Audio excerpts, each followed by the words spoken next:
Bonjour à toutes et à tous. Nous allons commencer ce webinaire. Donc, bienvenue à ce webinaire qui est dédié à la facture électronique et qui est organisé par Baker Tilly France à destination de nos clients PME, ETI et grands comptes. Avec Lina, nous sommes ravis de présenter ce webinaire dont l'objet est de présenter de notre point de vue les 5 actions à mettre en place dès demain ou rapidement pour pouvoir vous mettre en conformité sur cette réforme. Petit point technique, donc pour la bonne animation, les micros sont coupés. C'est enregistré et vous aurez la possibilité de visionner le webinaire à l'issue de la présentation.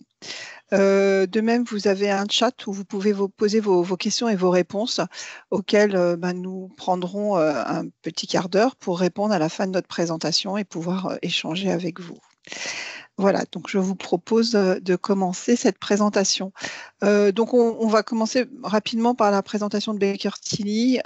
Vous rappelez aussi les obligations, le calendrier de la réforme. Alors aujourd'hui, on constate chez nos clients qu'il y a des niveaux de connaissance du sujet vraiment très variables entre ceux qui n'ont pas encore regardé et ceux qui sont déjà bien informés. Mais bon, pour nous, c'est important de repréciser le contexte et de vous faire passer quelques messages à ce sujet-là. On verra après le cœur du sujet du webinaire, c'est ces 5 actions à mettre en œuvre, mais vous verrez ces 5 grandes actions, mais beaucoup de choses à l'intérieur. Ensuite, on vous partagera les ressources et les liens utiles qu'on vous met à disposition à travers notre site Baker Tilly, et puis ce temps pour des questions-réponses. Donc, présentation de Baker Tilly, rapidement. Donc, ce qu'on veut partager avec vous, alors vous connaissez Baker Tilly puisque vous êtes nos clients. Cela étant, on avait envie aussi de resituer un peu le sujet aujourd'hui par rapport au cabinet.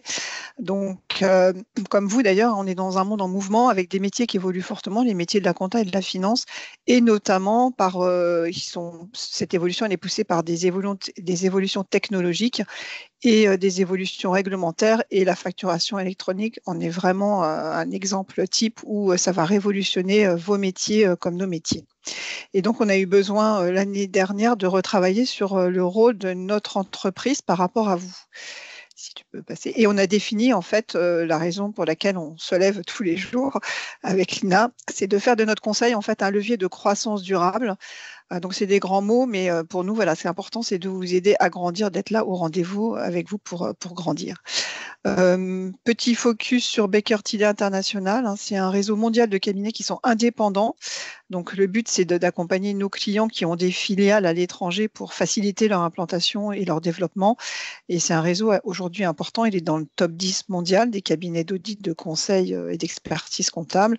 On est dans 141 pays avec plus de 43 000 collaborateurs. Donc voilà, s'il y a des sujets à l'international, on peut vous accompagner. Ce qui est intéressant aussi par rapport à la facturation électronique, c'est que vous savez que dans un certain nombre de pays, des projets ont déjà eu lieu et des projets sont en cours. Donc, on échange aussi et on a une observation aussi avec nos collègues dans les autres bureaux pour prendre aussi un peu connaissance des expériences et du niveau d'avancement des projets dans ces autres pays. Au niveau national, nous sommes également dans le top 10 des cabinets d'audit, d'expertise comptable et de conseil. Nous avons 35 000 clients, donc ça veut dire aussi 35 000 clients accompagnés sur la facture électronique, puisqu'ils sont tous concernés. On fait 188 millions de chiffre d'affaires, on est dans 60 bureaux, donc dans les principales métropoles, Lille, Strasbourg, Lyon, Toulouse, et puis notre implantation historique très forte, un très fort maillage sur l'ouest de la France. Donc 60 bureaux et puis 2000 collaborateurs. Au niveau de notre offre de services, 5 grandes activités, l'expertise comptable et conseil, que vous connaissez, je pense, pour la plupart d'entre vous. Donc, c'est tout ce qui est lié à la comptabilité et autres sujets. La RH, avec la paye, mais aussi de l'accompagnement RH, par exemple, sur la politique de rémunération et la stratégie bilan retraite. Le juridique, avec différents avocats spécialisés dans différents sujets de droit. l'audit, audit légal, audit RSE, audit IT. Et Lina et moi-même, nous sommes dans la partie consulting, corporate finance, puisqu'on accompagne les directions financières ou les fonctions finance dans des projets de transformation, dont la facture électronique. Sur le digital, quand il faut choisir des outils comptables ou là des outils de PDP, on verra ça tout à l'heure. Les sujets cyber, alors les sujets cyber vont aussi être à embarquer dans la réforme de la facturation électronique, puisque là, les systèmes vont être de plus en plus connectés ensemble, donc il va vraiment falloir être encore plus vigilant sur les possibilités d'intrusion dans nos systèmes d'information. La RSE, puisqu'on a Goodwill, une filiale qui est spécialisée depuis 20 ans dans l'accompagnement sur la RSE, qui aujourd'hui, évidemment, est de plus en plus, trouve vraiment sa raison d'être et de plus en plus sollicitée sur les sujets et peut faire bénéficier nos clients de son expérience. Voilà, des sujets d'accompagnement de DRH aussi et de corporate finance où on accompagne les cessions et transmissions d'entreprises. Voilà pour notre offre de service. Maintenant, Lina, je te passe la main pour que tu nous fasses passer les principaux messages liés à la réforme de la facture électronique. Merci Isabelle. Première question qu'on souhaitait poser à ce stade, c'est effectivement pourquoi parler de la réforme dès maintenant. C'est une réforme qui a subi plusieurs reports de calendrier. La première échéance est plutôt fixée pour le 1er septembre 2026, date à laquelle l'ensemble des entreprises seront dans l'obligation de recevoir les factures de manière électronique. Mais pourquoi en parler dès maintenant? Simplement parce que c'est une réforme structurante qui va avoir d'importants enjeux financiers pour votre contexte, puisqu'elle va impacter les processus financiers et comptables de votre organisation, à savoir les process d'achat, de vente et de déclaration de TVA. On a aussi l'habitude d'assister sur un point qui est que, effectivement, la réforme n'est pas un simple changement d'outil. Donc, on parle beaucoup de plateformes de dématérialisation partenaires, on parle beaucoup de transmission des flux de factures au portail public de facturation. Mais il faut bien appréhender la réforme comme une réforme qui va impacter l'ensemble des aspects de l'organisation, donc à savoir vos processus, vos outils, vos données et aussi le capital humain. Donc, il va y avoir aussi des évolutions sur les fiches de poste et les rôles et responsabilités de vos collaborateurs dans le cadre de cette réforme. Et donc, voilà, ce sur quoi on a aussi l'habitude d'insister, c'est que le 1er septembre 2026 n'est pas le début de la mise en application de la réforme, mais bien la date de fin du projet de mise en conformité par rapport à la facturation électronique. Donc, en fait, au 1er septembre 2026, effectivement, vous n'allez pas débuter ce projet, mais vous allez devoir être en mesure finalement, au 1er septembre 2026, vous devriez avoir finalisé votre phase de transition, éventuellement une phase de test qui aura été menée au préalable pour pouvoir passer en production et utiliser ce nouveau système dans vos opérations quotidiennes. C'est également une réforme à double dimension digitale. Donc là, voilà, je serai assez succincte puisque je pense que vous avez eu l'information de part et d'autre sur la réforme. Donc, on a deux volets importants au niveau de cette réforme. Le e-invoicing, qui est donc la transmission de factures électroniques entre entreprises assujetties à la TVA établies en France. Donc là, effectivement, c'est une facture électronique qui répondra à des exigences de format de données et de format de données, et de données aussi, du coup, à intégrer dans ces factures. Et c'est un flux de factures qui sera transmis de plateforme de dématérialisation partenaire à plateforme de dématérialisation partenaire. Et effectivement, en parallèle de cette transmission entre clients-fournisseurs, il va y avoir une transmission de flux au portail public de facturation. Et c'est un traitement à la facture, donc un traitement unitaire, flux par flux. Le deuxième volet du e-reporting, qui est un peu moins connu, dont on parle un peu moins, mais qui concernera pas moins de 3 millions d'entités et d'entreprises en France, c'est le volet e-reporting, qui, lui, va en fait consister à envoyer des flux de données sur des opérations, par exemple réalisées à l'international, donc du B2B international, les opérations de vente et d'achat aussi auprès de particuliers, ce qu'on appelle business to consumer, et également sur les prestations de services en B2B et en B2C. Et donc, effectivement, vous devrez répondre à des exigences différentes par rapport à ce e-reporting, puisqu'il va s'agir de flux de données, donc pas de factures, qui seront envoyés sur un mode d'agrégation de données à une certaine fréquence qui dépendra de votre régime de TVA, voilà, au régime de TVA auquel vous êtes soumis. Donc, la fréquence dépendra voilà, de cette information. Et effectivement, vous serez sur une fréquence soit par décade, donc un envoi de reporting 3 fois par mois, soit mensuel ou encore bimensuel en fonction des régimes d'imposition. Ouais, petit focus rapide également sur le schéma en Y conçu par l'administration fiscale. Ici, je le rappelle,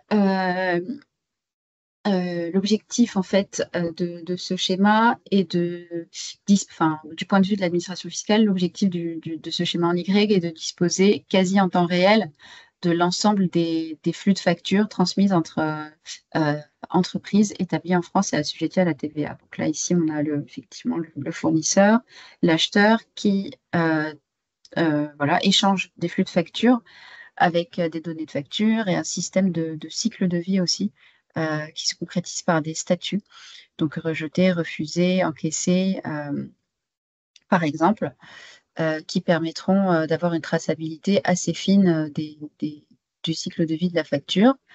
Il faut aussi savoir que les statuts complémentaires seront complétés par des statuts optionnels que les PDP proposeront ou pas et qui permettront d'aller encore plus en finesse dans l'analyse du cycle de vie de la facture.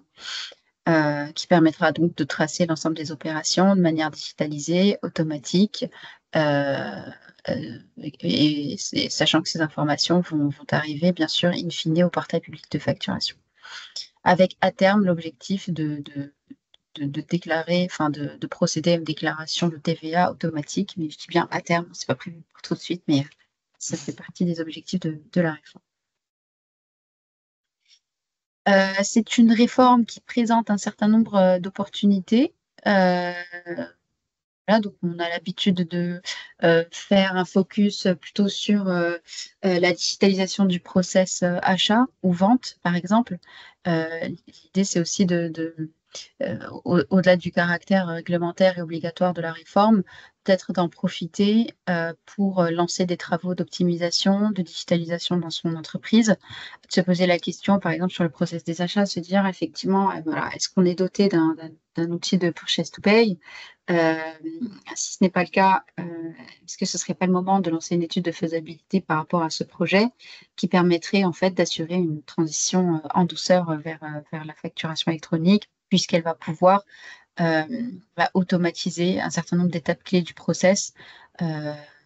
Voilà, en particulier quand on est sur un contexte assez manuel, donc de réception des factures papier, voilà, avec nécessité de saisie manuelle, de rapprochement de livraison facture manuelle aussi, d'un dispatching peut-être aussi manuel, encore une fois, des factures auprès des différents responsables de service pour valider ces documents. Voilà, ça peut être une première belle opportunité. Qui faciliterait le passage à les réformes de la facturation électronique. Et puis, on parle aussi, oui, de cette notion que je citais tout à l'heure rapidement, de cycle de vie de facture avec les statuts obligatoires et complémentaires sur les factures qui permettraient de réduire assez fortement le nombre et la fréquence des litiges clients, puisque là, toutes les informations sur les factures sont bien tracées, la communication se fait quasi en temps réel avec le client, enfin entre le fournisseur et l'acheteur.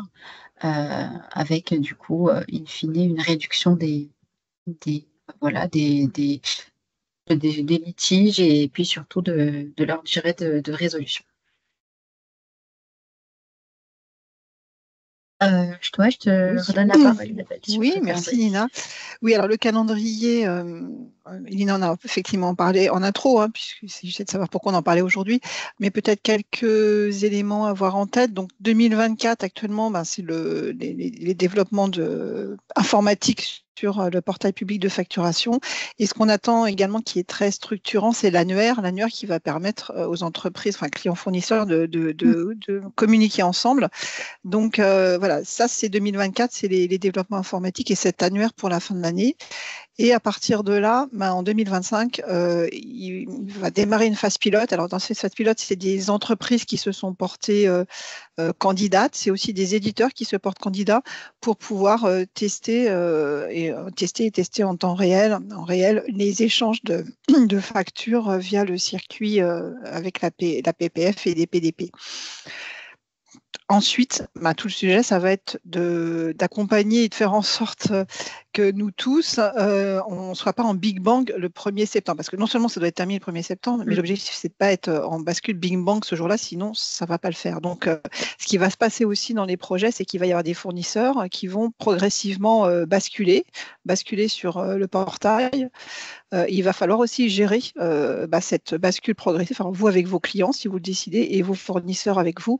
Et donc, il y a aussi toute cette phase en 2026, au-delà du projet des outils, etc., qu'il va falloir gérer pour ne pas être en effet tunnel au 1er septembre.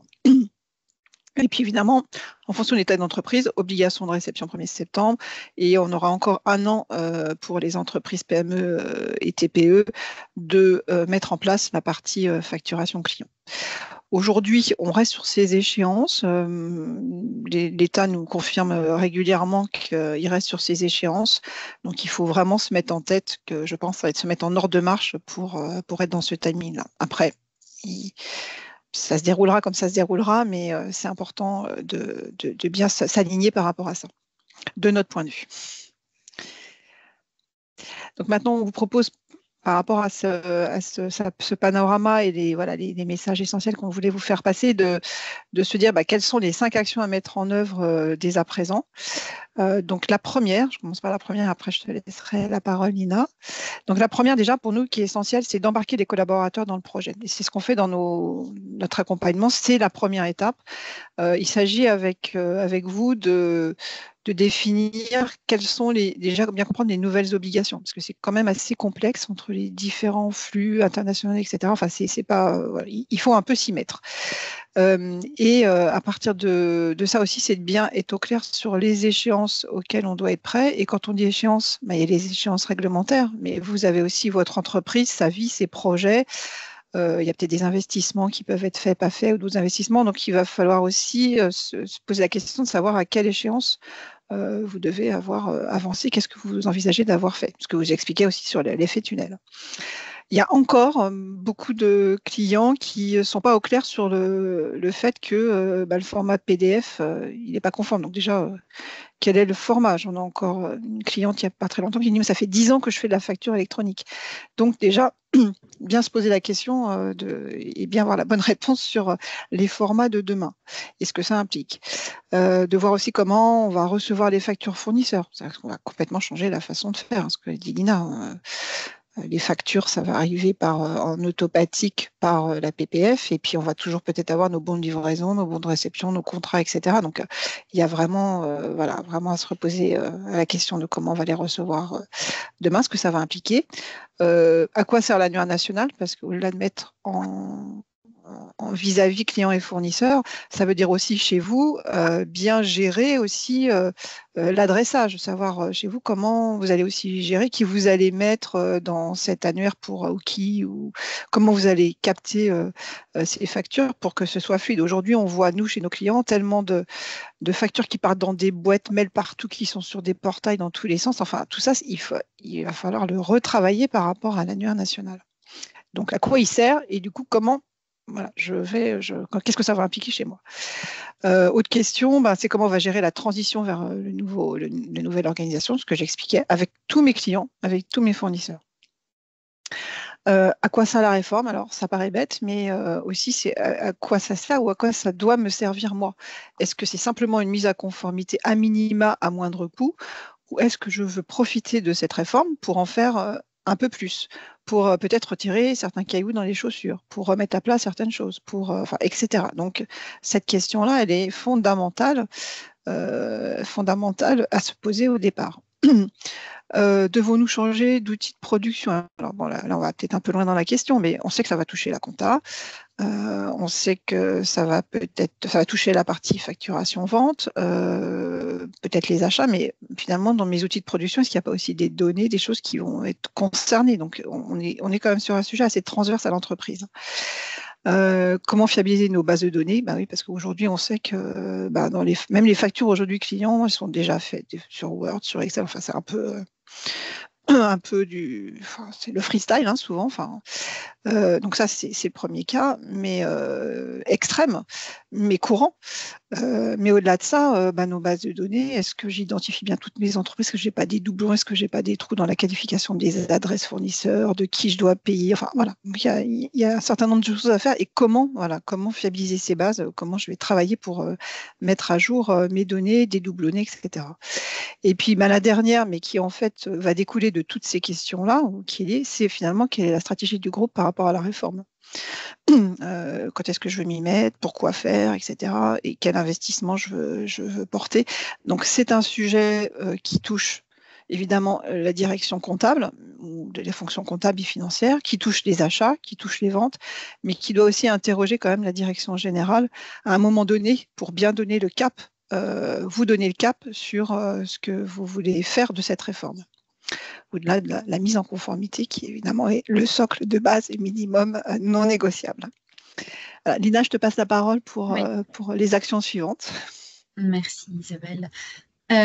Oui, donc tout un tas de questions que se posent forcément vos collaborateurs, et qui effectivement rendent bien compte du fait que la réforme est multidimensionnelle et qu'elle va avoir un certain nombre d'implications, que vos collaborateurs imaginent déjà peut-être. Donc deuxième action à laquelle on souhaitait vous inviter, donc c'est effectivement amorcer la réflexion sur les outils, puisqu'effectivement on disait en introduction que c'est une réforme qui mobilise un certain nombre de nouveaux outils, de nouveaux acteurs, notamment les plateformes de dématérialisation partenaire, le portail public de facturation.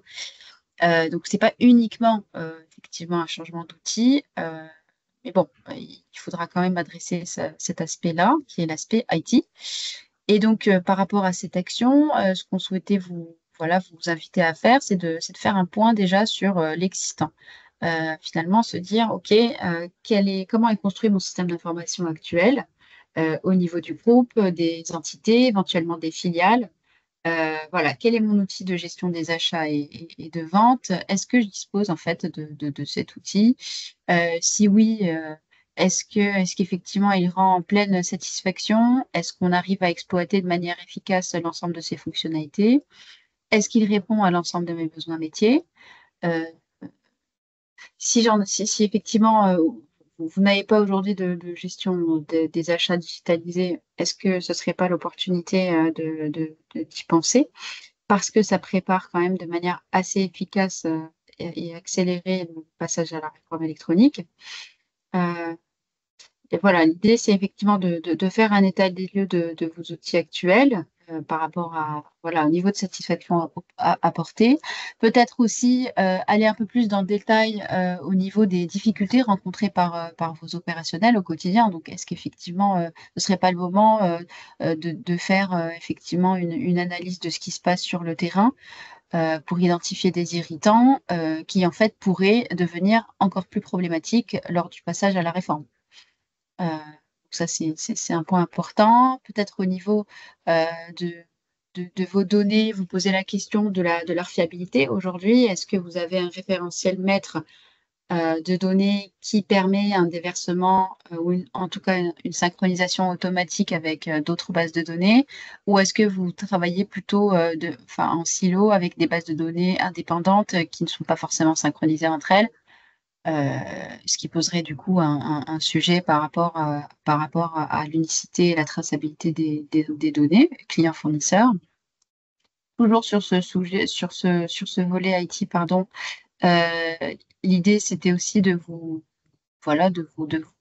inviter à échanger en fait, en direct avec vos éditeurs pour aller glaner quelques informations sur leur stratégie d'adaptation à la réforme. Aujourd'hui, il faudrait quand même s'intéresser à la stratégie, au positionnement de vos éditeurs, d'outils d'achat, vente, de comptabilité, voire de CRM aussi, sur les évolutions qu'ils pourraient avoir programmées, d'ores et déjà programmées pour se mettre en conformité au 1er septembre 26.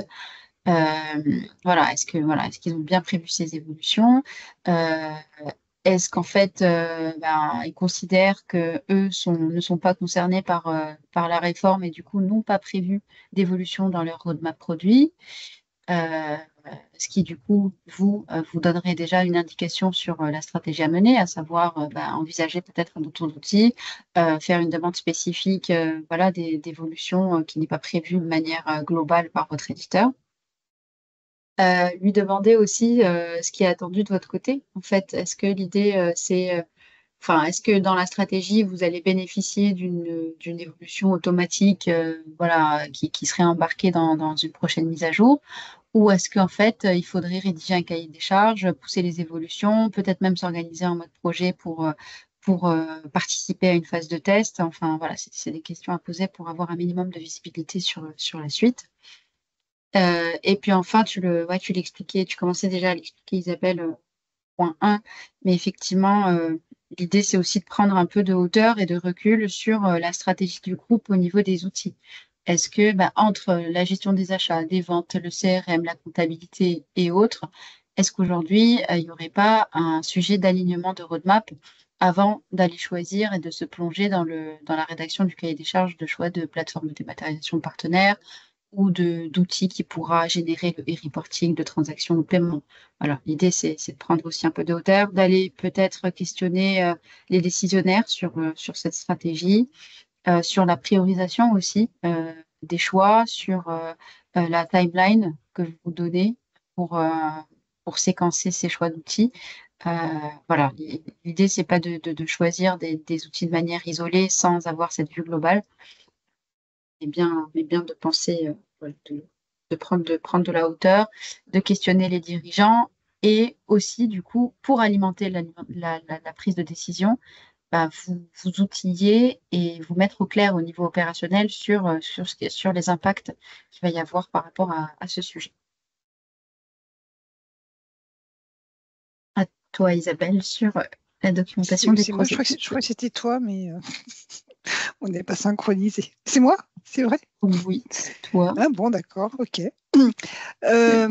Alors, On pourra le faire voilà, ensemble si tu veux. c'est ça, tu m'aides.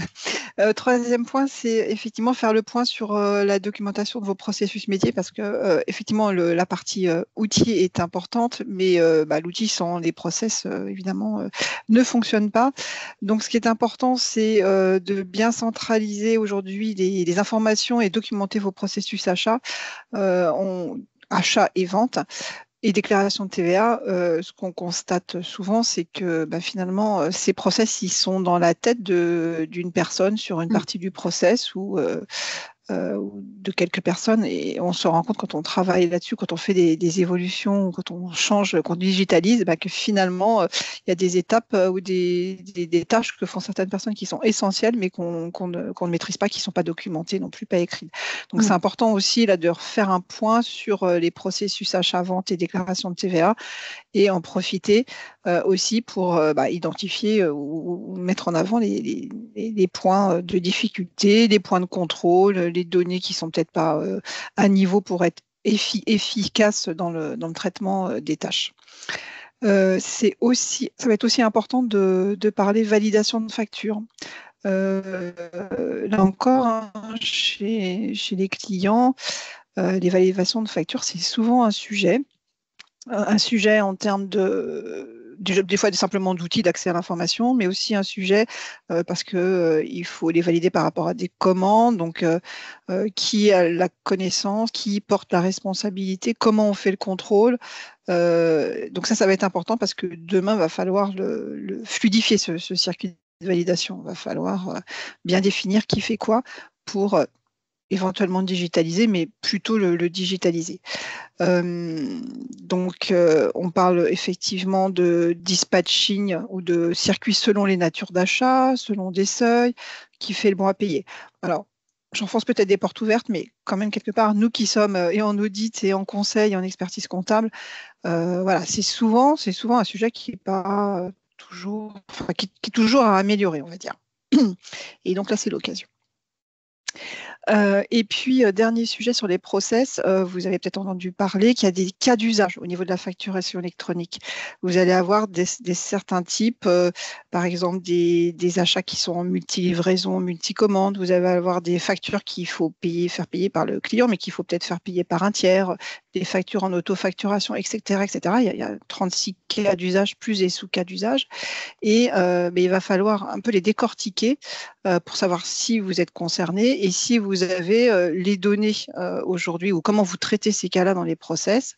Et puis de se projeter en fait sur les futurs échanges, sur les outils PDP que vous allez peut-être choisir ou l'outil de dématérialisation que vous avez aujourd'hui, savoir si ces cas-là vont pouvoir être traités demain, s'ils vont pouvoir être traités en automatique et de façon dématérialisée.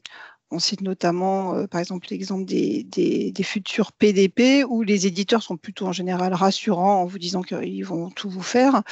Mais quand on creuse un peu, on sait qu'il y a des cas d'usage que tout le monde, ils n'ont pas l'obligation de traiter tous les cas d'usage. Donc il y a certains qui vont traiter des cas d'usage et d'autres pas. Donc c'est important d'être au clair sur ces cas-là et de pouvoir vérifier que les solutions que vous avez ou que vous allez choisir répondent aux cas d'usage. Les notes de frais c'est aussi un exemple que l'on cite souvent et qu'il faut traiter parce que elles sont plus ou moins dématérialisées, hein, mais il y a tout un circuit particulier sur les notes de frais selon qu'elles sont payées par le collaborateur, pour le compte de l'entreprise, par l'entreprise. Enfin, je vous en passe et des meilleurs. Mais tout ça, voilà, faut remettre à plat existant et pour après bien préparer la cible et les évolutions qu'il faut voir dans les process. Voilà. Et je te laisse la parole. Oui, tout à fait. Bah, oui, c'est ça. Je me permets juste Oui. d'insister sur, oui, c'est ça, le premier point que tu as cité, Isabelle, sur l'importance de documenter les process métiers. En fait, effectivement, ce dont on se rend compte sur nos interventions, c'est que les process sont très bien connus par les opérationnels et heureusement, mais on remarque assez régulièrement un écart assez important entre ce que le DAF, RAF a en tête en termes de process, comment il pense que les process achats et ventes et déclaration de TVA d'ailleurs sont réalisés, et comment ils le sont réellement voilà, au niveau opérationnel.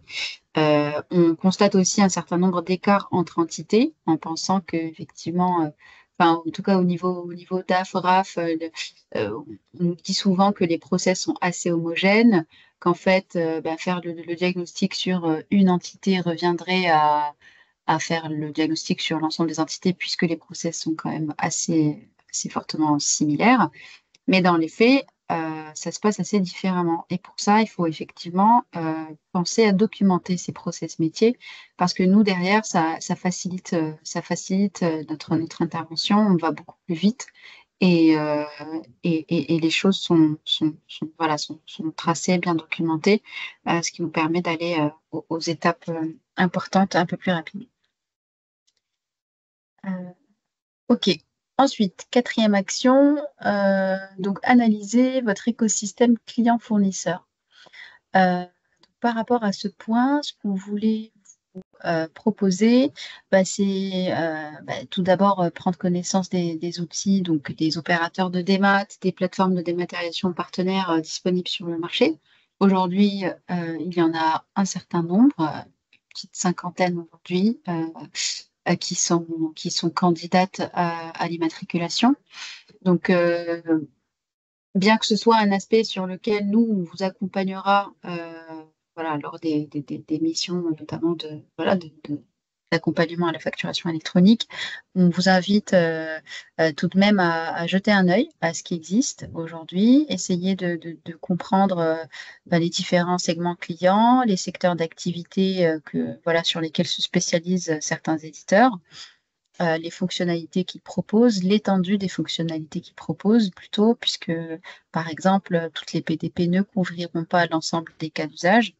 Donc, peut-être s'intéresser à cet aspect. Également, si vous y avez accès, le niveau d'ergonomie, la qualité de la navigation sur les outils, et puis les aspects cybersécurité qui seront importants. Donc, déjà, faire un premier travail d'analyse, de prise de connaissance du marché en matière de PDP. Je vous invite également à rester attentif par rapport aux grandes updates, nouveautés, mises à jour qu'il peut y avoir sur les différents sujets facturation électronique. Donc, je parlais à l'instant de l'immatriculation des PDP.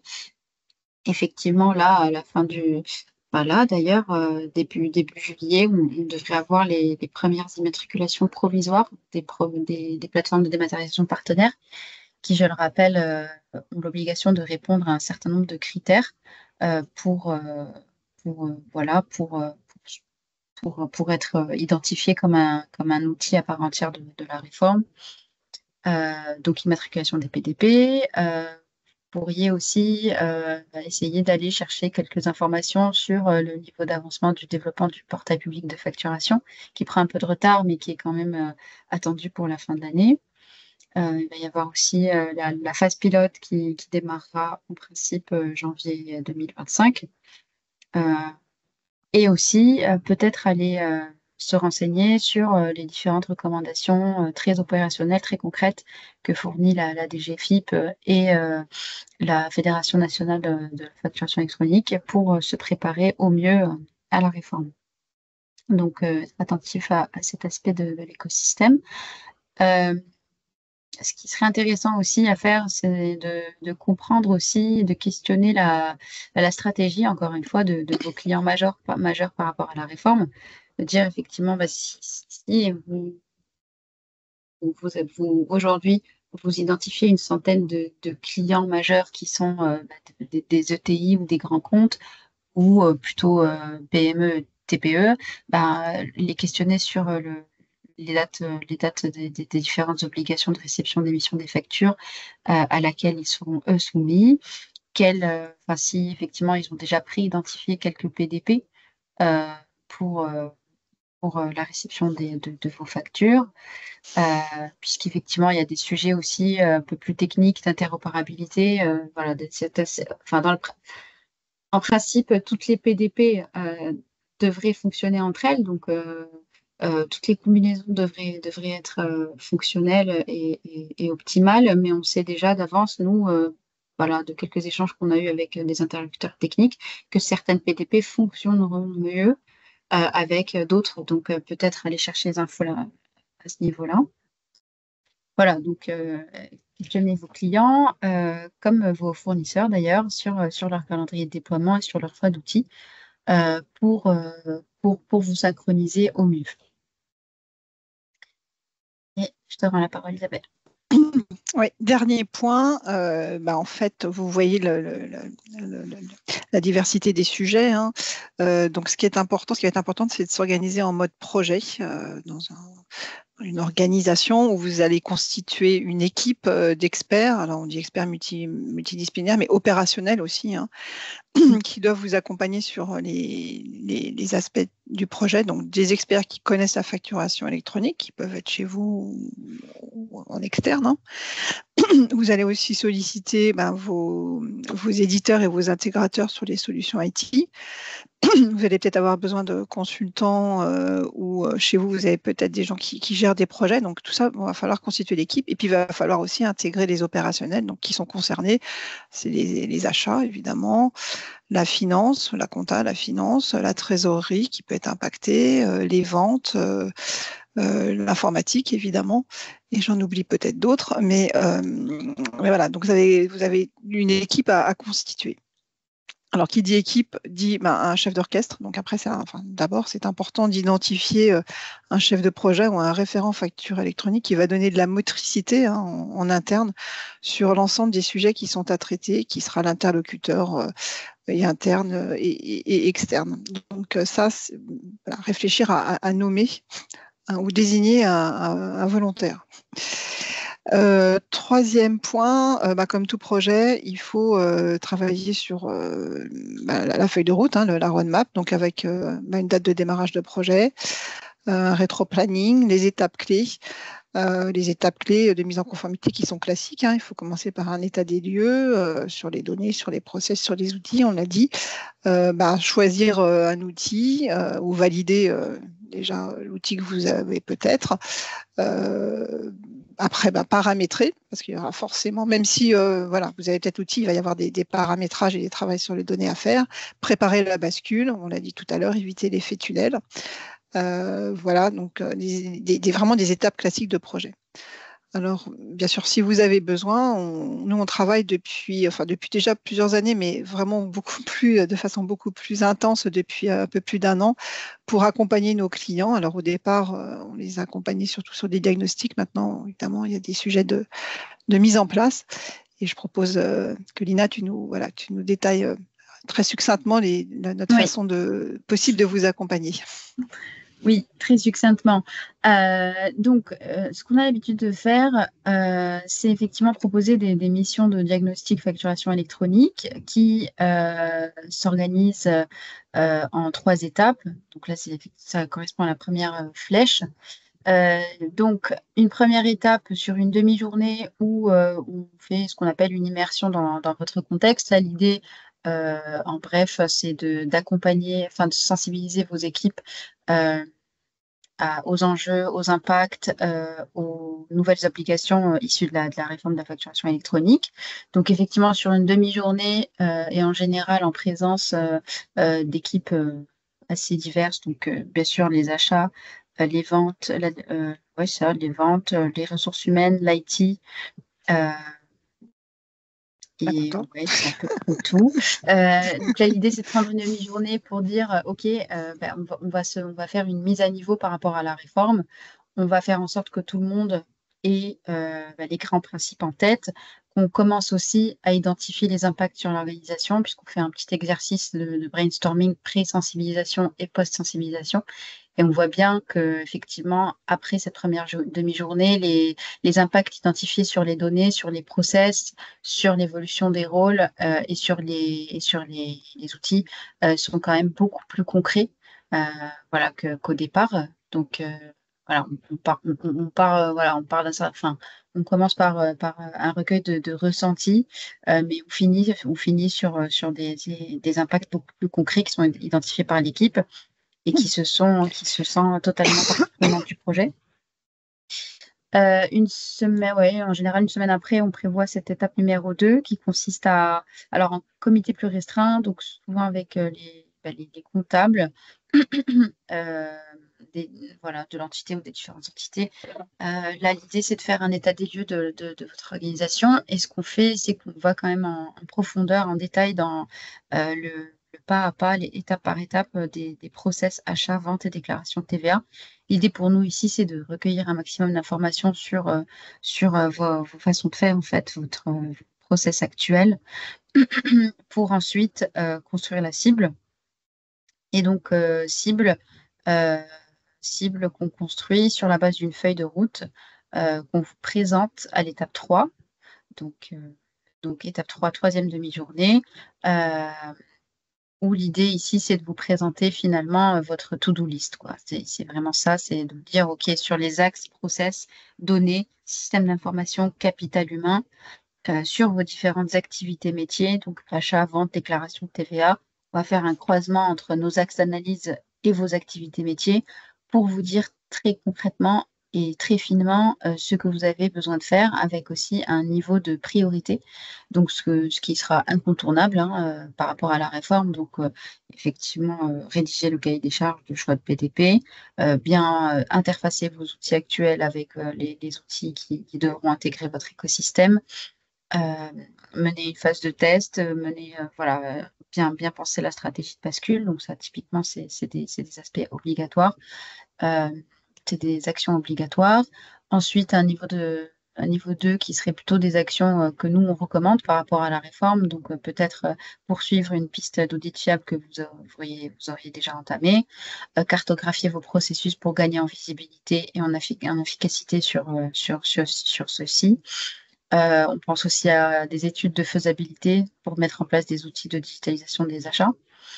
Et puis enfin, un autre niveau de priorité qui sera plus de l'ordre de l'optionnel ou du non mandatory, disons, qui serait là plutôt pour peaufiner le projet et aller un peu plus loin que ce qui est attendu.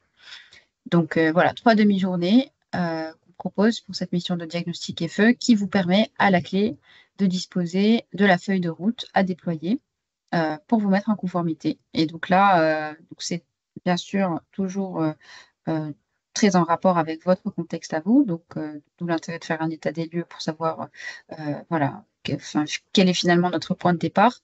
Et ensuite, par rapport à vos stratégies, par rapport à ce qu'on disait aussi en termes d'alignement de roadmap et de projet d'harmonisation, ce que vous avez besoin de faire axe par axe et domaine d'activité par domaine d'activité. Donc, c'est le livrable principal de la mission. Et ensuite, effectivement, sur des aspects beaucoup plus concrets de déploiement, d'action, on vous accompagne aussi dans le cadre d'une mission de mise en œuvre FE, où là, on va s'atteler à déployer les actions qu'on a identifiées dans la feuille de route. Donc, ça peut être effectivement de vous accompagner à rédiger votre cahier des charges de PDP. Ça peut être aussi de participer aux soutenances éditeurs qui vont vous proposer leurs outils de PDP.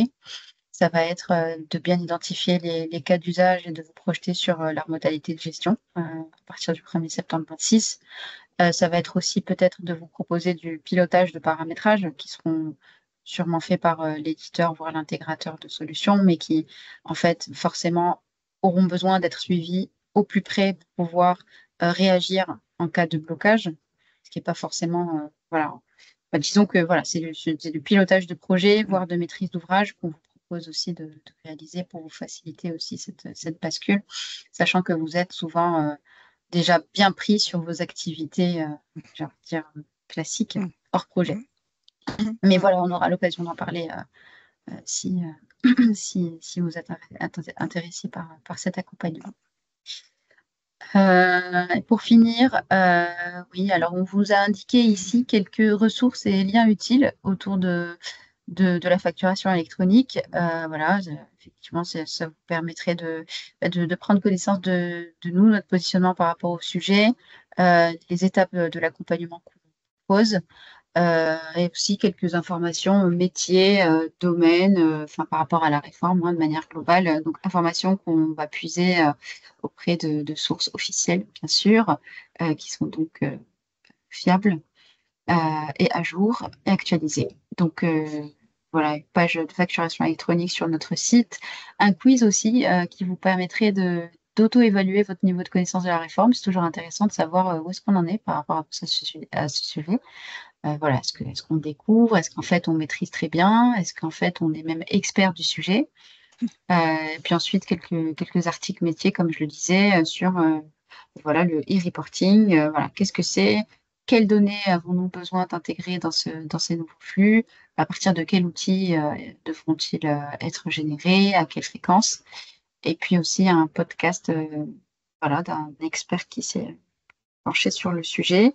Et enfin, dernière ressource, un livre blanc qui consolide en fait un certain nombre d'informations et que vous pourrez retrouver depuis la page Becker-Tilly. Merci Lina. Donc on a prévu une petite séance de questions-réponses. Nous avons une première question dans le chat.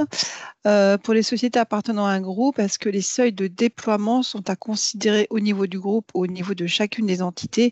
Effectivement, c'est à considérer au niveau de chacune des entités. Donc, ça permet effectivement peut-être de faire un tri et de tenir compte dans le calendrier.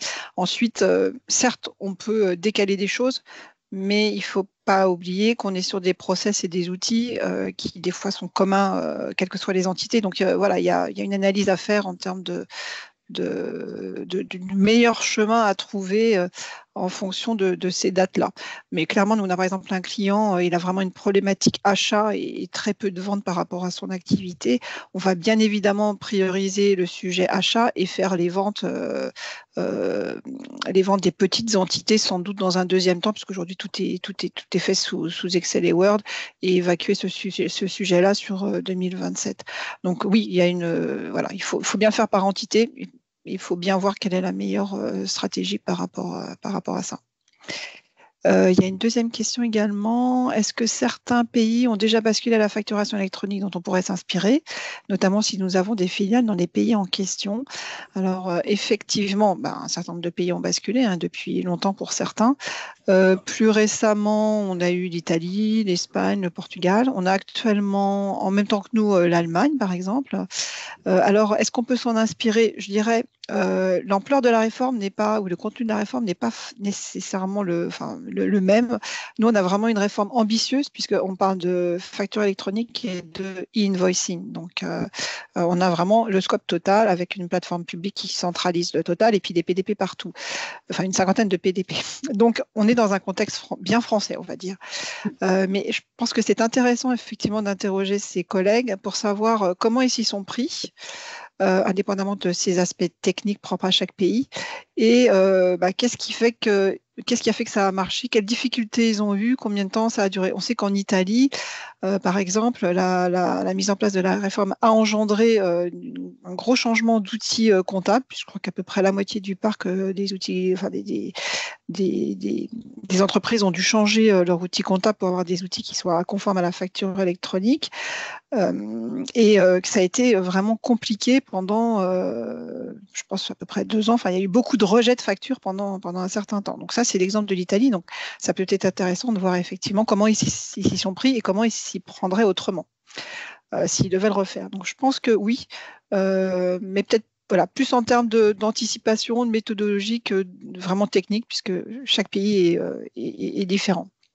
Alors, au niveau européen, il y a aussi un projet qui va venir après, d'harmonisation aussi des factures au niveau de l'Union européenne. Donc ça, ce sera le deuxième effet. Les États-Unis commencent aussi à rentrer dans la boucle avec, de ce que j'ai pu comprendre, un périmètre beaucoup plus large qui n'est pas seulement la facture.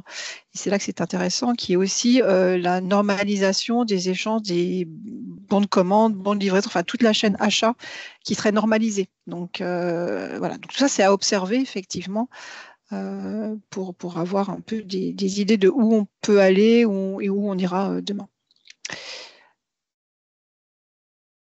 Voilà. Alors, Romain me parle du Brésil. Alors, moi, j'ai le Mexique en tête, qui peut être un exemple assez ancien. Maintenant, ça fait longtemps qu'ils ont basculé.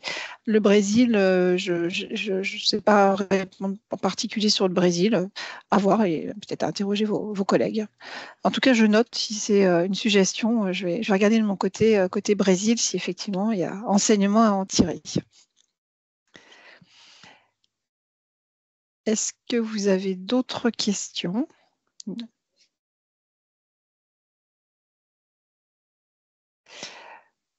Je ne vois pas d'autres questions. Donc, comme on vous le disait, donc, le webinaire a été enregistré, donc n'hésitez pas à le consulter, bien évidemment.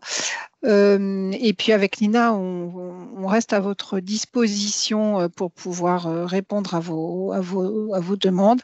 Vous avez aussi un formulaire de contact sur le site, sur notre site, où vous pouvez voilà, nous contacter et normalement, si les process vont bien dans nos outils, ça devrait nous arriver et on pourra vous recontacter et discuter de votre cas et de l'accompagnement que vous souhaitez avoir. Écoutez, on vous remercie pour votre attention et on vous dit à bientôt et bonne réflexion et bonne journée. Au revoir. Merci à tous. Au revoir.